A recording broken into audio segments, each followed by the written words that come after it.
서귀포시 성산읍이 제2공항 입지로 타당하지 않아 대안 검토가 필요하다는 국책연구기관의 의견서가 제출돼 파장이 일고 있습니다. 더불어민주당 지도부는 4.3 특별법 개정과 제2공항 문제 등 제주적 현안 해결에 적극 노력하겠다고 약속했습니다. 제주도의회는 김성원 정무부지사 예정자에 대해 인사청문을 실시하고 행정 경험이 없고 1차 산업 전반의 지식이 부족하다며 부적격 결론을 내렸습니다. 집을 떠나 생활하는 이른바 가정박 청소년들이 사회에 안착할 수 있도록 자립정착금 지원을 제도화하자는 논의가 시작됐습니다. 시청자 여러분 안녕하십니까? 뉴스데스크 제주입니다. 국토교통부가 제2공항 기본계획 고시를 앞두고 전략 환경 영향평가서에 대해 환경부와 협의 중에 있는데요.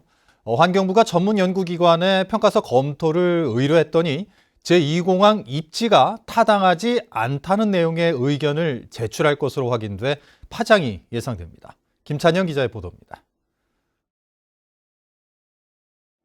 국무총리실 산하 한국환경정책평가연구원이 지난 17일 환경부에 제출한 제2공항 검토 의견서입니다.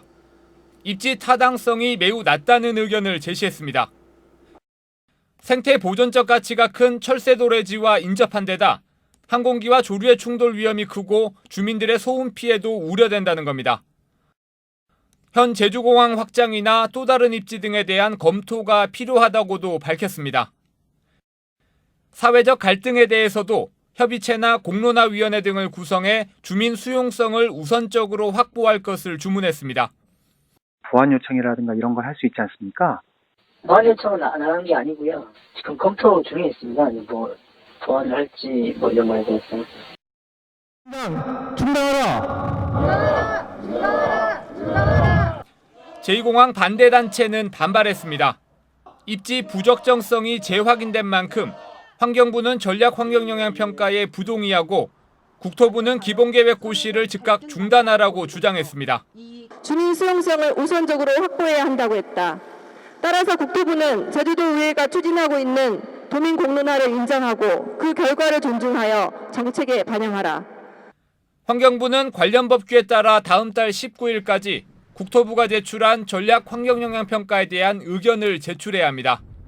의견 내용에 따라 기본계획 고시를 못할 수도 있어 제2공항 건설 문제가 새로운 국면을 맞게 됐습니다. MBC 뉴스 김찬년입니다.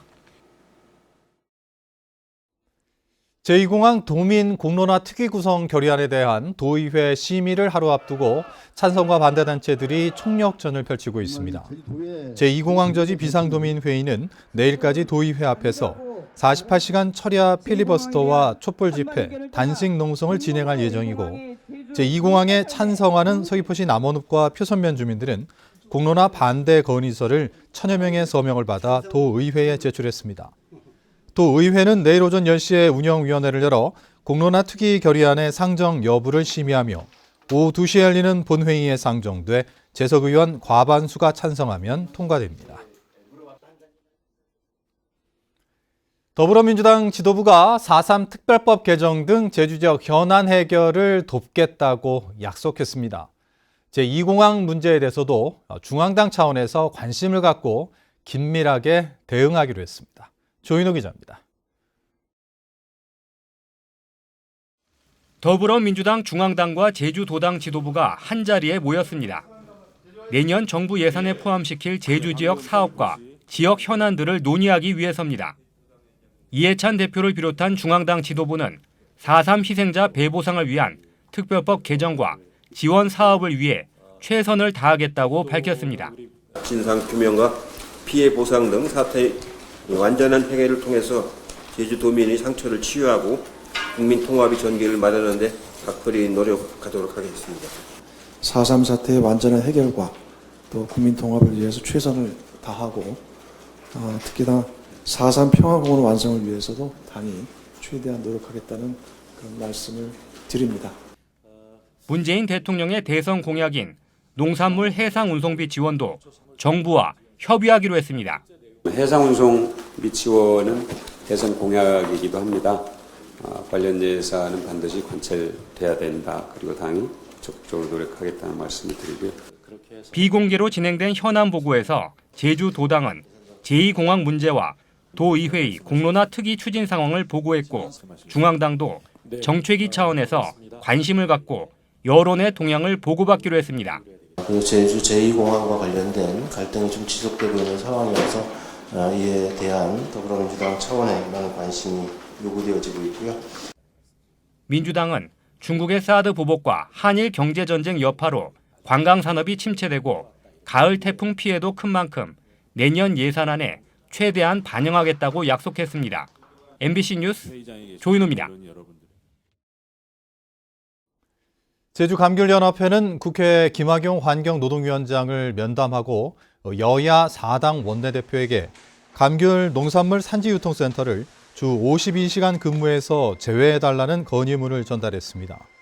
감귤연합회는 이달부터 1월까지 산지유통센터가 24시간 가동돼야 감귤 처리가 가능하지만 일손을 구하기 어려워 주 52시간 제외 대상에 포함시켜달라고 건의했습니다. 한편 고용노동부는 감귤 산지유통센터의 주 52시간 제외에 부정적 입장을 보이고 있습니다. 제주도의회가 김성원 제주도 정무부지사 예정자에 대해 부적격 결론을 내렸습니다. 4시간가량 진행된 인사청문회에서는 자질 검증과 당적을 가졌던 이력이 도마에 올랐습니다. 김항석 기자입니다. 농협조합장 출신인 김성원 예정자가 과연 업무를 수행할 자질이 있느냐가 쟁점이었습니다. 행정 업무 경험이 전무한 예정자가 정무 능력을 발휘하고 공무원 조직을 제대로 이끌 수 있겠냐는 겁니다. 의회와 관계 속에서 사실 행정을 모를 경우에 이게 굉장히 좀 답답한 상황이 올 수가 있어요. 특히 예산 과정 속에서. 이건 단기간에 습득할 수 있는 그 능력이 안 되는 거예요. 그 행정에 대해서는 아는 게 없습니다. 솔직히 말해서. 그렇지만 아까 빨리 배우고 또 실천하겠습니다. 그다음에 도민의 그 여론을 귀담아 들어서 지사님께 보고하고 또 1차 산업 전문가를 자처하지만 WTO 개도국 지위 포기 등 관련 현안을 제대로 파악하지 못하고 있다는 지적도 제기됐습니다. 1차 산업만큼은 철학이나 소신이 있어야 되겠죠. 근데 이 부분에 대한 가장 최근에 어떤 크게 변화되는 가장 큰 이슈인데도 불구하고 너무 학습이 안 된 거 아니에요? 더불어민주당 당원이었다며 원지사와 정치적 소신이나 정책 결정 방향에서 마찰이 있을 것이라는 의견도 나왔습니다. 정당 활동을 한 12년, 13년 동안 지금까지 해왔습니다. 삼선 역임을 했고 여기에 결격 사유가 없었는지 아니면 또 업무에 좀 지장은 없었는지 또 의회 의원들이나 도민의 이런 걸 경청하면 바른 대로 얘기하고 저주간도 얘기할 자신이 있습니다. 4시간가량 청문을 진행한 인사청문 특위는 결국 도덕성의 문제는 없지만 행정 관련 경험과 1차 산업에 대한 지식이 부족하다며 부적격 의견을 담은 인사청문 경과 보고서를 채택했습니다. 원희룡 지사의 최종 임명 여부에 관심이 모아지는 가운데 이르면 이번 주 안에 결정될 것으로 보입니다. MBC 뉴스 김항섭입니다. 전국에서 처음으로 도내 모든 사학법인들이 공공성을 강화하는 방향으로 정관을 개정했습니다. 제주도 교육청에 따르면 지난 4월 삼성여고를 시작으로 지난달 25일 제주여고를 마지막으로 도내 10개 사학법인이 정관 개정을 마쳤습니다. 이에 따라 학교법인 관계자는 개방이사로 선임할 수 없게 됐고 교원인사위원회 절반 이상을 교직원 회의에서 선출하며 법인 예결산 등 주요 정보를 학교 운영위원회에 제공하게 됐습니다. 학대나 가정불화로 집을 떠나 생활하는 청소년들을 가정밖 청소년이라고 부릅니다. 보호시설에 있다 일정 나이가 되면 자립을 해야 하는데 사회에 안착할 수 있도록 경제적 지원을 제도화하자는 논의가 시작됐습니다. 박성동 기자입니다. 새엄마와의 갈등에 6년 전 집을 나온 김나영 양. 내년에 자립하기 위해 일을 하며 돈을 모으고 있지만 집세에 학원비까지 생각하면 막막하기만 합니다. 몇 차례 보호시설을 떠나기도 했지만 경제적 문제 때문에 번번이 돌아와야 했습니다. 집 많이 모아야 3, 40인데 3개월 지내다가 퇴소할 때 자취하려고 하면은 120 가지고는 좀 부족한 돈이어서. 학대나 가정불화에 집을 나와 생활하는 이른바 가정박 청소년은 해마다 200여 명이 조금 넘습니다. 10%가량은 끝내 집으로 돌아가지 못해 시설에서 지내다 자립을 해야 하지만 경제적 어려움에 범죄의 유혹에 빠지기도 합니다. 가출을 해서 들어온 아이들이기 때문에 정책상 집으로 돌려보내는 게 정책이었습니다. 독립생활을 하게 된다면 그 아이들은 어떤 지원도 받지 못하고 혼자 머무르게 되는 그런 위험한 처지가 되는 것입니다. 이들의 자립을 돕기 위한 논의가 시작됐습니다. 보호시설을 퇴소하는 가정박 청소년에게 최장 2년 동안 매달 60만 원씩 생활비를 지원하고 학업 포기를 막기 위해 대학 등록금의 절반을 지원해주는 내용의 조례 제정이 추진됩니다. 중앙정부에도 그런 법률이 없으니 우리 제주도만이라도 조례를 해서 그들에게 원가정을 우리 사회가 때로는 부모가 되어주는 그런 것들이 필요하지 않나 해서. 전문가들은 직접적인 경제적 지원 외에 직업훈련이나 사회적 관계 형성을 도울 수 있는 관심과 지원이 절실하다고 조언합니다. MBC 뉴스 박성동입니다. 제주공항 항공기 이착륙과 운항에 따른 소음 피해를 받는 주민들을 위한 공항 소음 민원센터가 제주시 용담동에 문을 열었습니다. 센터에는 항공기 소음 측정과 연구 전문가 등 4명이 상근하면서 제주시 용담과 도두, 외도와 2호, 3도 2동과 애월읍 주민들을 대상으로 민원과 피해 상담, 소음 측정과 관측 등을 하게 됩니다.